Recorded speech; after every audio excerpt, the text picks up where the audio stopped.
Continuando con el avance que tenemos dentro de programación 2, vamos a ver lo que es herencia, la segunda parte. Dentro de herencias veremos lo que es la generalización, qué es la especialización, qué es herencia y la sobreescritura de métodos. Estos 4 conceptos vamos a abordarlo y vamos a iniciar ya con la descripción del proyecto que vamos a desarrollar dentro de lo que es el contenido de herencia. Vámonos primero al concepto de generalización.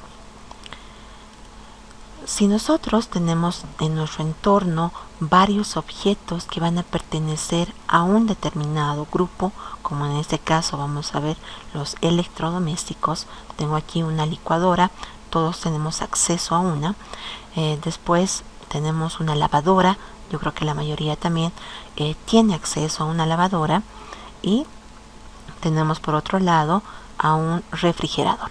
Entonces estos electrodomésticos van a pertenecer todos a la parte de electrodomésticos denominados de línea blanca, ¿no?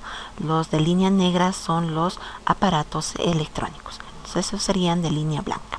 Tienen características que son comunes entre ellos. Por ejemplo, vámonos al primer objeto que tenemos aquí, que es la licuadora. La licuadora puede tener una marca, puede tener una capacidad en litros, que va a variar de una marca a otra, puede tener una velocidad, una potencia, ¿no? Que son sus características básicas. Vámonos al siguiente objeto. En el siguiente objeto, que es una lavadora, de igual manera la lavadora tiene una marca, tiene una capacidad en kilos, que va a ser la capacidad que nos permite llenar la misma. Tiene también una diferente posición del tambor. Hay algunos que son tambor frontal y otros que son tambor vertical. También tiene una potencia, ¿no? Y vámonos al refrigerador. Igual dentro del refrigerador podemos tener lo que es la marca, podemos tener el color, el peso, podemos tener de una sola puerta, de 2 puertas, incluso tienen algunos los que son separados, lo que es el área de congelador, el área donde se guardan lo que son las frutas, las verduras, ¿no? Entonces, pero en general todos estos electrodomésticos van a tener características comunes que vamos a poder abstraer. Estas características que van a ser comunes las vamos a abstraer de un determinado ámbito. Ahora, ¿por qué los vamos a abstraer? Para poder generalizar y que nos permita determinar una clase con estos atributos que son comunes a, en este caso, a los electrodomésticos. Ahora, ¿para qué vamos a abstraer o generalizar en una sola clase? Para poder evitar la redundancia de atributos. Ahora nos iremos a ver un pequeño ejemplo de lo que ya hemos visto, ¿no? Pero ahora abstraído en clases. Entonces, en el primer objeto, que es la licuadora, lo vamos a abstraer en la clase licuadora. Y de todos los atributos que hemos mencionado, vamos a definir la marca de tipo string, el modelo de tipo string, la velocidad de tipo entero y la capacidad de tipo doble, que va a ser en litros. ¿Cuáles van a ser las acciones que yo puedo realizar con la licuadora? Podemos encenderla, podemos apagarla y podemos realizar el licuado. Ahora nos iremos al otro objeto. Igual lo vamos a abstraer en una clase. Del objeto lavadora hemos sacado la marca, también el modelo y la capacidad en kilogramos que tiene la misma, ¿no? De todos los atributos que hemos ido describiendo, hemos sacado solo 3. Ahora veremos los métodos que tiene esta clase lavadora. Hemos sacado los métodos de encender, apagar, agregación de ropa, programar el lavado y programar el centrifugado. Pueden haber otros más, pero simplemente estamos abstrayendo estos atributos y estos métodos. Ahora nos iremos al tercero que vimos. En el tercer objeto, que era nuestro objeto refrigerador, igual hemos descrito varios, pero vamos a obtener los atributos de la marca, el modelo, el número de puertas que tiene el refrigerador, la capacidad que va a tener la heladera y la capacidad que va a tener el congelador. Los métodos que vamos a obtener de esta clase va a ser encender, podemos apagar, podemos descongelar, podemos regular la temperatura y podemos agregar alimentos. Tenemos atributos que son comunes. Lo que tenemos que hacer es buscar esos atributos comunes para que podamos generalizarlo en una clase, ¿no? Abstraer esos atributos comunes. Y lo voy a abstraer porque como todos son electrodomésticos, en una clase que la vamos a denominar electrodoméstico. Es licuadora, lavadora, refrigerador en este caso. La marca va a ser un atributo común, por lo tanto va a irse a la clase electrodoméstico. Ahora nos iremos a los métodos. El método de encender es común en los tres, así que se va a subir a esta clase electrodoméstico. Y el método apagar también es común en los tres y se va a subir a la clase electrodoméstico. Entonces aquí ya estamos nosotros realizando una abstracción en una superclase. Así se denomina esta clase electrodoméstico. Algunos también la denominan clase padre. Y estos van a llegar a ser nuestras clases hijos o nuestras subclases, ¿sí? Entonces vamos a tener esa definición. Ahora, ¿cómo vamos a definir la especialización? La especialización va a ser el paso inverso de la generalización. Para poder definir clases especializadas, vamos a tener que determinar cuáles son los comportamientos específicos que van a tener estas clases o estas subclases, ¿no? En este caso, en la clase licuadora colocaremos lo que no se ha generalizado, que va a ser la velocidad, la capacidad de la licuadora y nuestro método licuar. En la clase lavadora también vamos a dejar los atributos que no han sido generalizados y los métodos que tampoco han sido generalizados. Tengo en la clase lavadora la capacidad en kilogramos que tiene mi lavadora. Y los métodos que no son comunes a los otros es la de agregar ropa, la de programar el lavado y la de programar el centrifugado. Veremos el tercero. La clase refrigerador igual se va a quedar con los atributos y los métodos que no han sido generalizados. En este caso tengo el número de puertas, la capacidad de la heladera, la capacidad del congelador y los métodos de descongelar, regular la temperatura y agregar alimentos. Estos métodos que son especializados son propios de una determinada clase. Eso quiere decir que solo esta clase los contiene y no así las otras, porque dentro de una lavadora no puedo agregar alimentos o no puedo realizar la descongelación, ¿no? Entonces son especializados y van a ser propios de una determinada clase. Una vez que ya hemos visto cómo podemos generalizar de objetos que son similares, de un entorno similar, y cómo podemos obtener la especialización, entonces ya vamos a poder definir la herencia. La herencia es una de las bases de programación orientada a objetos. Nos va a permitir poder reutilizar código también nos permite definir clases que van a ser extensión de otras clases. En la anterior clase que teníamos la definición de forma separada, al momento de poder generalizar, hemos visto que la clase electrodoméstico se ha creado en la parte superior, se ha definido en la parte superior, y esa la vamos a denominar superclase. Entonces, en esta superclase se han ido colocando los atributos que son genéricos a estos tres que están aquí abajo, y también se han puesto los métodos que son genéricos a estos tres, ¿no?, que pertenecen a los tres. Esta sería mi generalización. Estos tres ya serían clases especializadas y, como dijimos más antes, se las denomina subclase.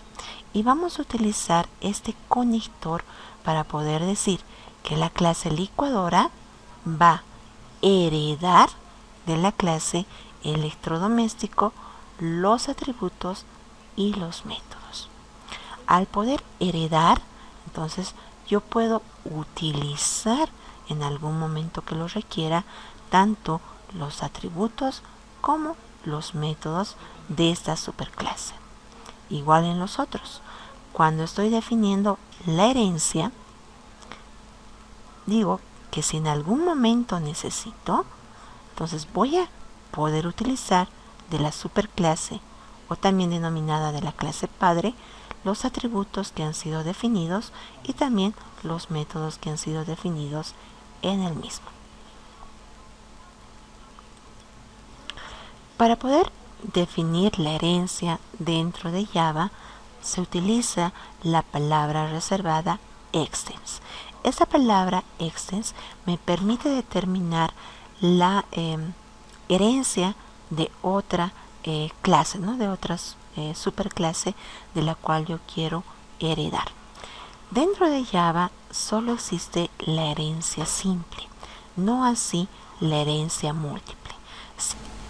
Para poder estructurar tanto la clase padre y la subclase, vamos a definirla de la siguiente manera. Tenemos nosotros la clase padre como normalmente la definimos. Public class, el nombre de la superclase o el nombre de la clase padre.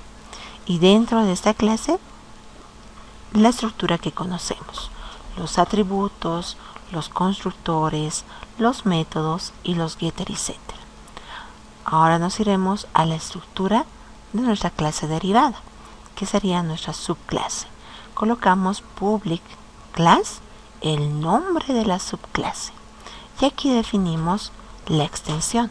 Colocamos extens, de donde vamos a heredar, y esto va a ser el nombre de la superclase del cual yo voy a heredar. Dentro de esta subclase tenemos también la misma estructura, se va a adicionar algo más, pero tenemos la misma estructura que conocemos, ¿no? En la subclase ya vamos a colocar solo los atributos especializados, que son los atributos propios de la subclase. Colocamos constructores. También podemos definir los métodos propios, y aquí viene un concepto nuevo que van a ser los métodos sobrescritos. Y después vienen los métodos getter y setter. Es la manera en la cual vamos a estructurar nuestra superclase y nuestra subclase. Ahora veremos qué es un método sobrescrito.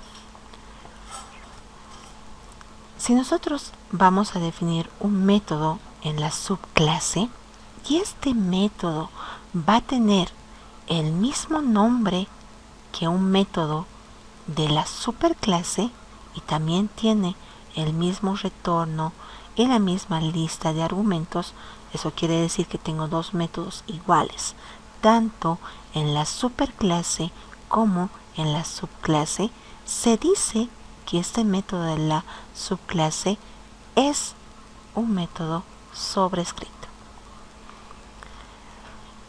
va a sobreescribir al método que tiene el método o la clase padre.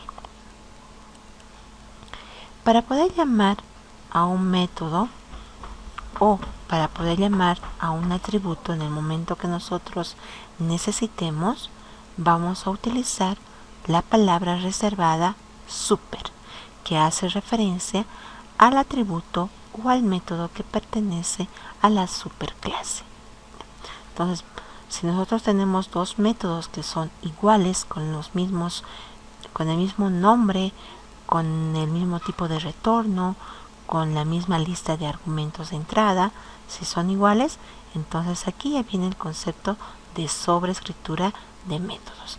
Y cuando sobreescribimos métodos, también vamos a adicionar una anotación denominada override. Esta anotación nos va a exigir al momento de poder definir nuestros métodos, ¿no? Se coloca como un warning determinando que es necesario adicionar esta anotación.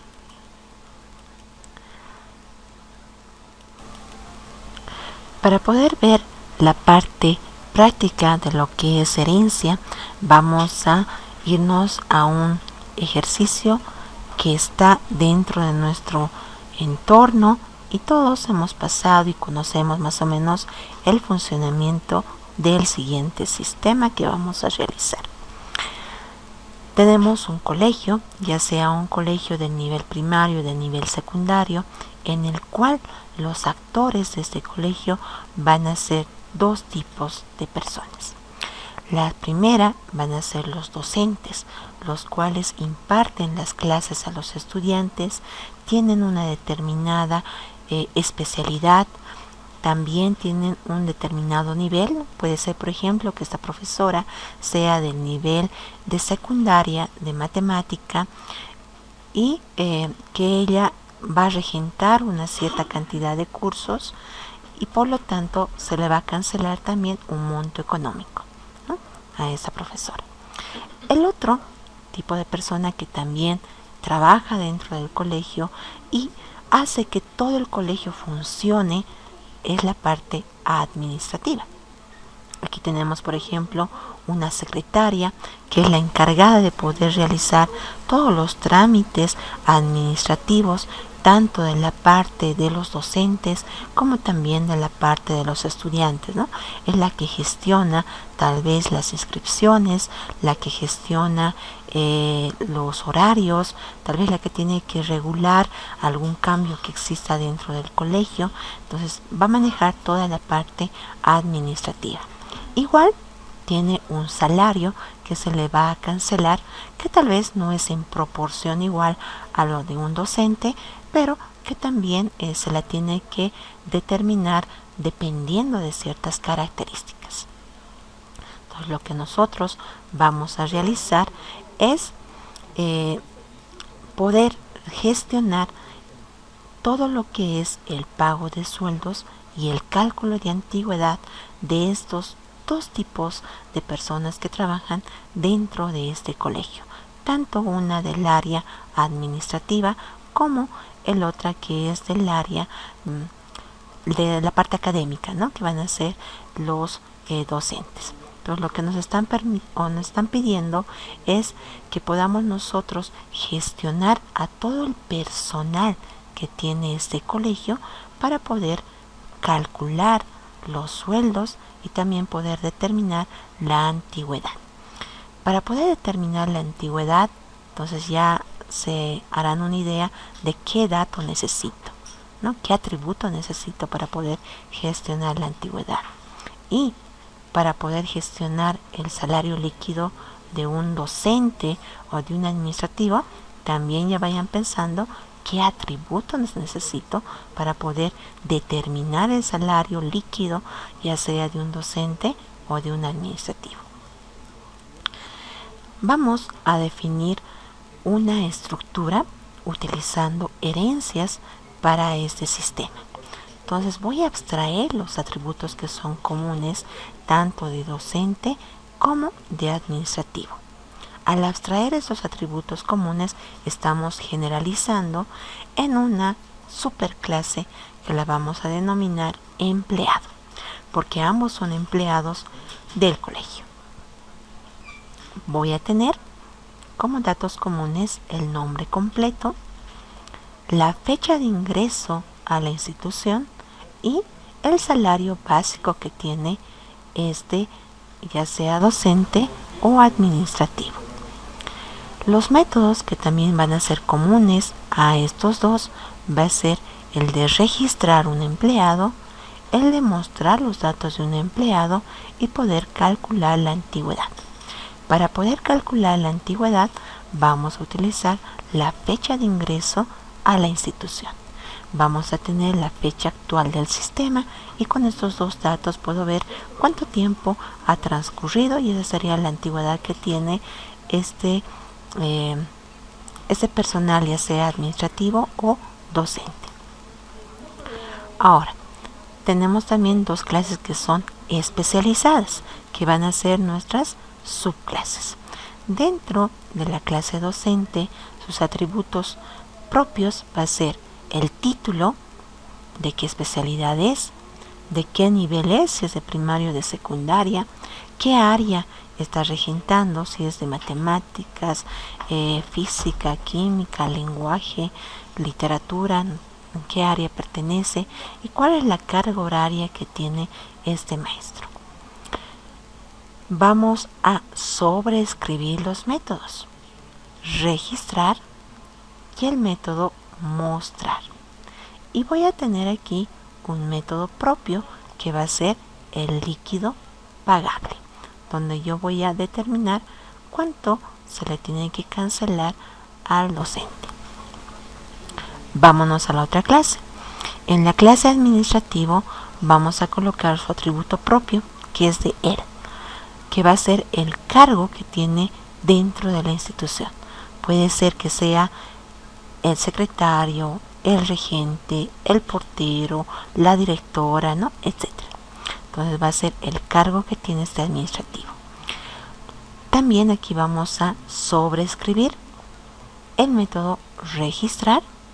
También vamos a sobreescribir el método mostrar y vamos a tener un método propio que va a ser el líquido pagable.